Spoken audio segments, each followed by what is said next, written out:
Assalamualaikum warahmatullahi wabarakatuh. Perkenalkan, nama saya Muhammad Aziz Muhammad dari Persemaja. Saya akan mengekspresikan tentang teks prosedur. Pengertian teks prosedur. Teks prosedur adalah teks yang berisi cara untuk membuat atau melakukan sesuatu. Teks ini terdiri dari tahapan serta memiliki struktur kalimat imperatif berupa perintah. Tujuan teks prosedur: 1. Mengandung kata kerja aktif. 2. Bersifat universal alias setiap orang dapat mengikutinya. 3. Mengandung tahapan atau urutan kegiatan untuk melakukan sesuatu. 4. Menggunakan data keterangan yang mengatakan rincian waktu, tempat, ukuran, dan sebagainya. 5. Menggunakan kalimat perintah imperatif baik meminta atau melarang. Contoh: tuangkan, jangan, masakan, dan sebagainya. 6. Menggunakan konjungsi atau kata penghubung untuk menghubungkan setiap tahapan. Contoh: selanjutnya, setelah itu, lalu, kemudian, dan sebagainya. Struktur teks prosedur.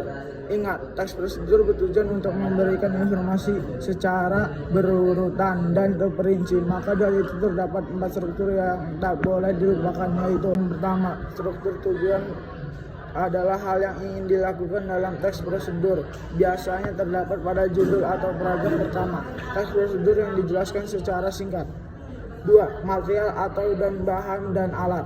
Struktur teks prosedur yang kedua yaitu material. Pada bagian ini kamu bisa menulis alat, bahan, atau hal yang perlu dipersiapkan untuk membuat sesuatu. Biasanya terdapat takaran, jumlah, bentuk, atau warna tertentu agar pembaca memperankan hasil optimal. Langkah-langkah. Ketiga, struktur langkah-langkah yaitu tahapan atau proses untuk membuat sesuatu. Tuliskan dengan kalimat yang jelas, logis, sistem, dan tidak bertele-tele agar pembaca tidak kebingungan.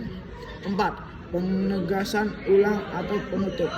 Struktur teks prosedur yang terakhir yaitu penegasan ulang. Di sini kamu dapat menuliskan kesimpulan atau manfaat jika membaca berhasil mengikuti petunjuk yang terdapat di dalam teks prosedur. Jenis-jenis teks prosedur. Ada 3 jenis teks prosedur, yaitu sederhana, protokol, dan kompleks. Supaya tidak tertukar, berikut masing-masing jenisnya. Teks prosedur sederhana. Teks prosedur sederhana berisi tahapan atau material yang tidak teratur banyak, biasanya membutuhkan 2-4 tahapan untuk melakukannya.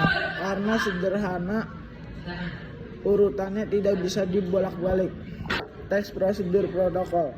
Teks prosedur protokol berisi tahapan yang bisa dilakukan dengan fleksibel. Artinya, tujuan teks tetap tercapai meskipun pembaca tidak melakukan langkah-langkah secara berurutan. Masih bingung? Coba perhatikan contoh ini deh. Contoh teks prosedur protokol.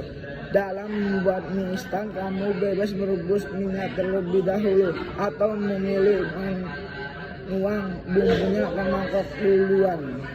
Teks prosedur kompleks. Teks prosedur kompleks biasanya membutuhkan alat, bahan, dan waktu yang lebih banyak dibandingkan teks prosedur sederhana.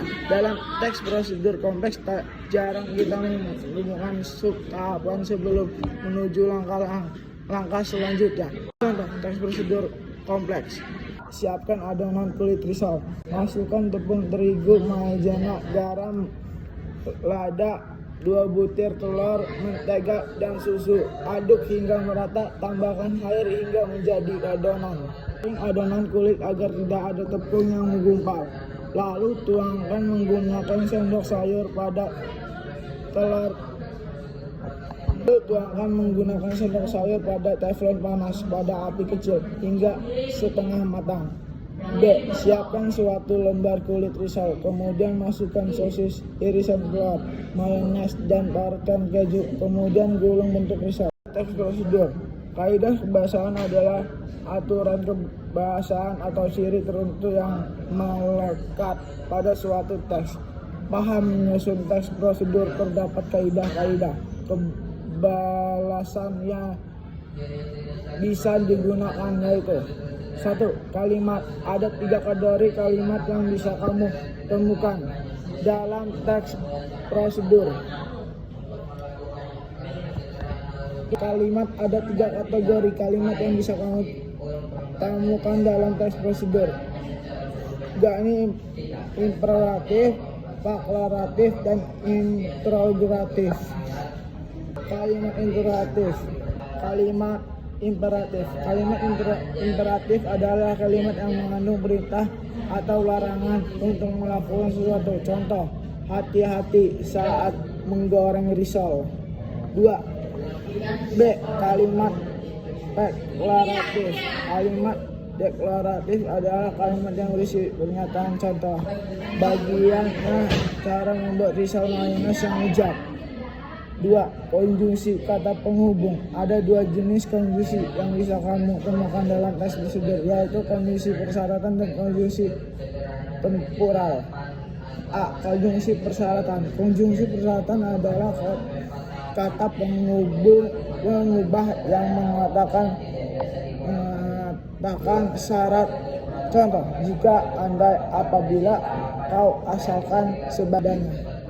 Konjungsi temporal. Konjungsi temporal adalah kata penghubung yang mengadakan urutan waktu. Contoh, lalu, kemudian, setelah itu, selanjutnya. 3. Numeralia, kata bilangan. Ada 2 jenis numeralia dalam teks prosedur, yaitu numeralia urutan dan numeralia kuantitas. A. Numeralia urutan, kata yang bisa menjadi kata pengganti konjungsi temporal. Contoh yang pertama, kedua, ketiga. B. Numeralia kuantitasi, kata yang berfungsi sebagai petunjuk jumlah atau durasi dalam teks prosedur. Contohnya, masukkan 2 butir telur. Pronomina. Pronomina adalah kata ganti orang atau benda di dalam teks prosedur. Ada 2 jenis pronomina, yaitu pronomina petunjuk dan pronomina persona. A. Pronomina petunjuk. Pronomina petunjuk biasanya menggunakan kata ini, itu, dan tersebut. Contohnya, adukan dan tersebut hingga kita. B.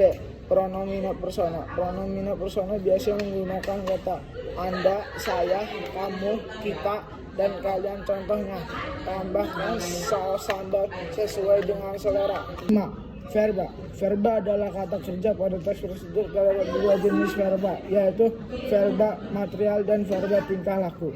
A. Verba material, kata kerja yang mengacu pada tindakan fisik. Contohnya, menggoreng, mengaduk, menggiris.